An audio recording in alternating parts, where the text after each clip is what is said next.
Bonsoir et bienvenue à tous, nous sommes le mardi 28 janvier, il est l'heure de l'info. Les braqueurs du magasin Orange de Saint-Dizier ont été condamnés, nous vous donnerons les détails. La compagnie Diptyque a performé pour la première fois le Grand Bal à Bar-le-Duc, vous le verrez. L'IFSI de Chaumont a ouvert ses portes à plus de 200 futurs aides-soignants et infirmiers. En fin de journal, nous recevrons Maël Sherman et Alexia Baron-Clément pour nous parler d'un court-métrage sur la prévention de la consommation de la drogue PTC.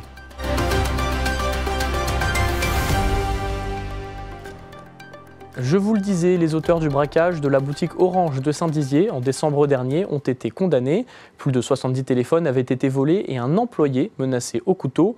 Vendredi dernier, les malfaiteurs ont été jugés en comparution immédiate. S'ils étaient 5 à avoir commis les faits, 2 d'entre eux, des mineurs, originaires de Vienne et de Lyon, ont été jugés dans ces villes. 3 ont donc été jugés en Haute-Marne. Le premier, un jeune homme de 16 ans, a écopé de 4 ans d'emprisonnement avec 2 ans de sursis probatoire.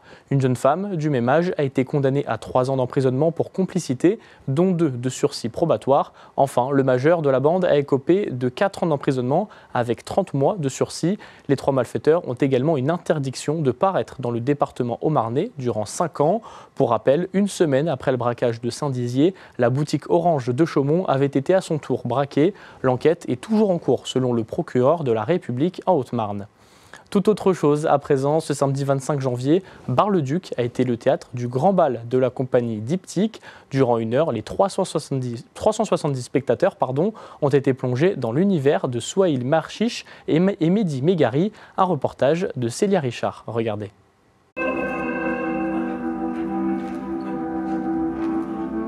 Nous sommes le 15 juillet 1518. À Strasbourg, dans l'est de la France, les habitants vaquent à leurs occupations quand une femme se met à gesticuler frénétiquement.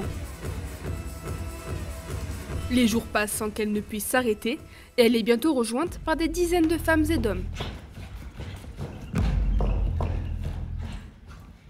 C'est à ce moment que l'épidémie dansante démarre. Le Grand Bal de la compagnie Diptyque est inspiré de cette période qui fêtait ses 500 ans en 2018. À l'époque, des centaines de médecins avaient été consultés mais aucune cause n'avait été trouvée. La folie dansante s'est éteinte après 1 mois de danse acharnée. On ne base pas toute notre écriture dessus, mais c'était quand même un point de réflexion, un point d'ancrage, un point de démarrage. Et on s'est dit, bah tiens, on va reprendre un peu cet événement-là et on va le détourner avec notre vision et on va en faire une fiction. Ça fait longtemps qu'on réfléchit sur justement la posture de nos corps, la difficulté et la facilité d'être en contact avec l'autre, etc. Et c'est quelque chose qu'on creuse depuis un certain temps. Et qu'est-ce qu'on maîtrise et qu'est-ce qu'on ne maîtrise pas, et qu'est-ce qui démarre de l'intérieur et qu'est-ce qu'on est juste dans la représentation. Voilà, c'est un peu toutes ces quêtes qu'on a essayé de mettre en avant à travers ce projet. Les danseurs se sont produits pour la première fois à l'ACB Scène Nationale de Bar-le-Duc le samedi 25 janvier, devant une salle comble. L'idée, c'est que le public, on le mette un petit peu en immersion pour qu'il ressente un petit peu tout ça, en fait. Ces moments d'énergie intérieure qui bouillonnent et comment, tout en restant assis, on traverse les mêmes choses que les artistes qui sont sur scène parce que c'est très intense. Donc voilà, c'est un petit peu tout ça. On voulait brasser un petit peu le côté viscéral de chacun, en fait. La salle est plongée dans le noir, les danseurs sont en transe, les spectateurs retiennent leur souffle et la magie opère. Pendant près d'1 heure, les 8 artistes vont performer avec une intensité rare et transmettre leur message au public.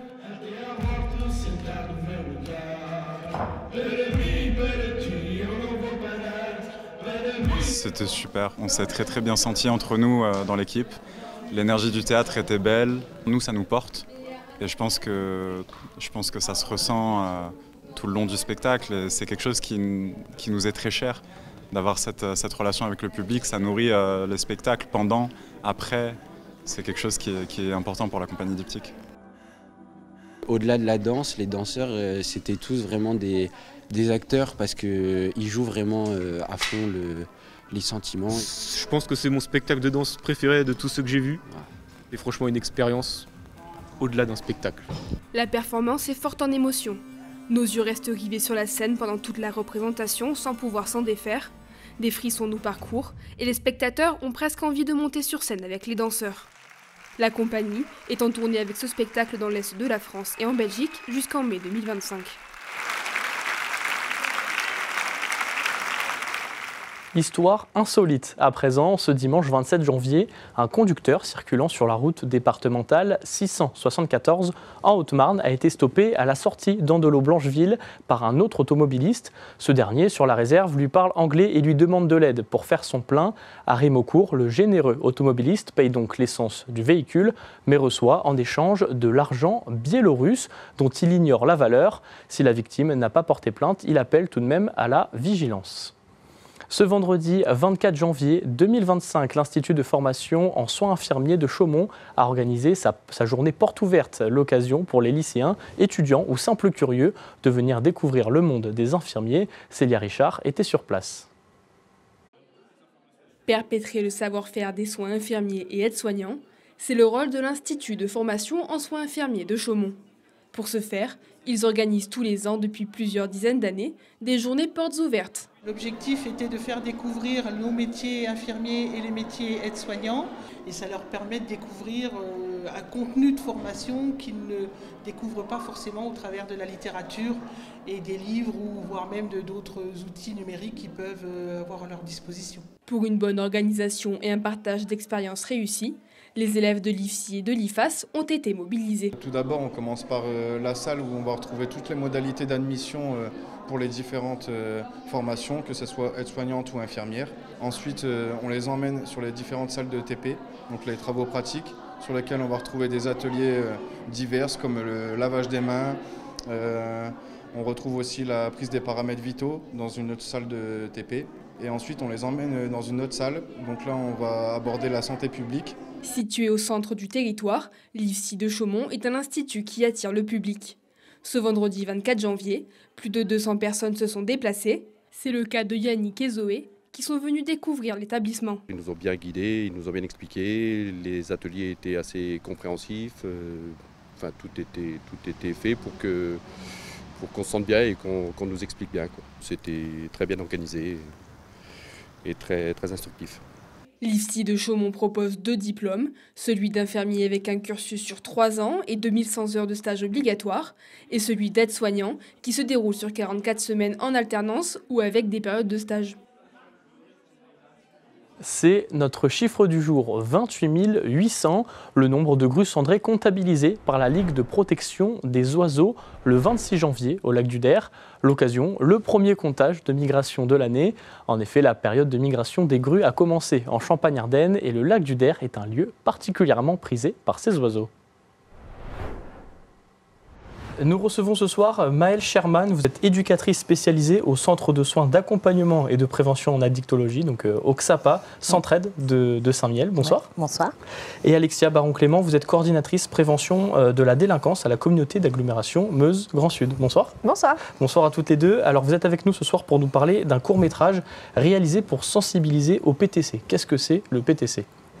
Alors le PTC, c'est un produit de synthèse, je pense que je laisserai Maëlle en dire plus ensuite, mais une drogue récente qui a fait son apparition sur le territoire il y a quelques années et qui, du fait de sa forme, peut avoir de grands dangers pour nos jeunes. Maëlle, je te laisse compléter. Alors le PTC, ça veut dire pète ton crâne. Donc à la base, c'est un cannabinoïde de synthèse, donc ça se présente sous la forme de liquide de cigarette électronique. C'est incolore, c'est inodore et c'est fabriqué entièrement dans des laboratoires clandestins. Et donc, les composés changent en fonction des fioles qui sont vendues. Et quels sont les effets secondaires ? Alors, l'effet attendu, ça va être un effet planant, euphorisant. Mais les effets secondaires, ça va être, on a des jeunes qui font des malaises, qui ont des hallucinations, des angoisses, de la paranoïa, l'impression d'avoir les jambes coupées, des évanouissements. Et qu'est-ce qu'on retrouve dans ces petites fioles de PTC, de pète ton crâne ? Qu'est-ce qu'il y a dedans en réalité ? Alors, on y trouve des cannabinoïdes de synthèse avec des formules chimiques qui vont changer tout le temps, mais on a aussi retrouvé sur le territoire des opiacés, donc de l'héroïne dans les fioles, avec du kérosène, parce que pour que l'héroïne reste liquide, il faut la mélanger avec du kérosène. Et donc vous avez décidé, en tout cas il y a un programme de prévention qui a été mis en place dès 2023 avec de l'affichage notamment. Tout à fait. L'idée en fait derrière ce projet porté par le Conseil intercommunal de sécurité et de prévention de la délinquance, c'est de répondre à un besoin d'informer et de sensibiliser les parents et les jeunes sur ces dangers que peuvent porter ces produits donc cannabinoïdes de synthèse qui, comme nous le disions, sont inodores et incolores, donc très compliqués pour les parents à repérer. Donc l'idée, c'est de travailler de façon partenariale avec des professionnels, mais également des habitants, des jeunes du territoire, pour pouvoir proposer une campagne de sensibilisation et d'information, d'abord sous la forme d'affiches, comme vous le disiez très bien, en 2023, puis dès 2024, un travail sur un court-métrage pour pouvoir toucher un public plus large et pouvoir avoir un vrai programme dans les établissements scolaires pour pouvoir, là encore, informer et sensibiliser les jeunes et leurs familles. Et donc ce court-métrage sera diffusé pour la première fois donc demain, mercredi 29 janvier, et on regarde tout de suite la bande-annonce. Alex, très bien, 19 sur 20, comme d'habitude. Tu vois ce qui nous a fait fumer la dernière fois? Et ben j'en ai acheté. T'es sérieux? Tu fumes ça dans les couloirs? Fais gaffe à pas te faire choper. Oui, bonjour monsieur. Il y a un problème avec Alex? Je voulais vous voir aujourd'hui pour discuter du comportement d'Alex en classe. Ses résultats scolaires se sont effondrés et plusieurs enseignants ont signalé qu'il était préoccupé en classe, distant, il est ailleurs. C'est maman, faut que tu viennes vite. Je crois qu'on a un gros problème. Je serais pas une grande sœur d'une leçon si je te laissais te perdre sans rien faire. Ce court-métrage, il a été réalisé localement. Tout à fait, c'était une volonté effectivement de notre CISPD de travailler comme d'habitude avec le réseau partenarial comme je le disais, mais également avec des jeunes mobilisés par nos partenaires. Donc je me permets de les citer, l'association meusienne de prévention, les centres socioculturels de Bar-le-Duc, la mission locale de Bar-le-Duc, mais également l'espace animation de Lignan-Barrois. Tout a été fait localement, même les figurants aussi. Les figurants, puisque nous avons des partenaires professionnels du CISPD qui sont acteurs de ce court-métrage. Et on a eu la chance également d'avoir des professionnels qui jouent leur propre rôle, puisque nous avons les gendarmes de la maison de protection des familles qui apparaissent, les pompiers de Bar-le-Duc, que nous remercions d'ailleurs, puisque vraiment ils font une très belle apparition, de même qu'une conductrice de Transdev. Donc vraiment un vrai maillage local. Et la musique est également locale, je me permets de le préciser. Et l'objectif de ce court-métrage, c'est principalement de faire de la prévention. Oui, c'est ça. C'est d'informer, de sensibiliser. Donc c'est informer des éventuels dangers lors de consommation et notamment des expérimentations. Et c'est aussi de pouvoir ouvrir le dialogue s'il y a des consommations, s'il y a des jeunes ou même des moins jeunes qui sont déjà rentrés dans des consommations et qui sont en difficulté. Donc c'est apporter des plus jeunes mais aussi de leurs parents. C'est ça. Parce qu'on est encore assez peu informés sur les conséquences de ces produits-là. Donc les parents de ces jeunes-là peuvent être rapidement démunis. Donc l'objectif, c'est de prévenir des dangers des consommations, mais aussi de pouvoir orienter les parents si ils observent des comportements inhabituels et des consommations chez leurs enfants. Alors justement, comme c'est indolore et incolore, comment font les parents pour reconnaître si leurs enfants sont consommateurs ou non? Ça va être soit dans l'immédiat, après la consommation, les effets sont rapides, donc le comportement va être complètement modifié. Et après, sur le long terme, ça va être des absences scolaires, des chutes des résultats scolaires, une perte d'intérêt pour des activités ou des sorties avec des amis, alors que le jeune n'avait pas l'habitude de ce comportement-là. Et donc pour ceux qui nous regardent, que ce soit des parents ou peut-être des plus jeunes, quels conseils on leur donne s'ils ont déjà consommé, s'ils sont addicts au PTC? Alors, il ne faut pas hésiter à contacter des centres de soins, donc des XAPA. Il y en a 2 en Meuse. Il y a possibilité d'avoir des permanences dans certains établissements scolaires, chez certains partenaires, notamment l'association meusienne de prévention. Ça peut être les jeunes seuls, sans autorisation parentale, mais ça peut être aussi les parents qui se questionnent et qui peuvent interpeller des professionnels de la dictologie. Et on rappelle qu'effectivement, dans les établissements scolaires, pour les jeunes qui le souhaitent, des consultations jeunes consommateurs sont disponibles et ils peuvent aller se renseigner ou chercher de l'aide auprès des professionnels qui sont compétents. Le message est passé. Merci à toutes les deux d'être venues sur notre plateau. Merci. C'est la fin de votre journal. Merci de nous avoir suivis. Tout de suite, la météo et l'information continue sur puissancetélévision.fr. Demain soir, vous retrouverez Clémentine Coppola. Excellente soirée.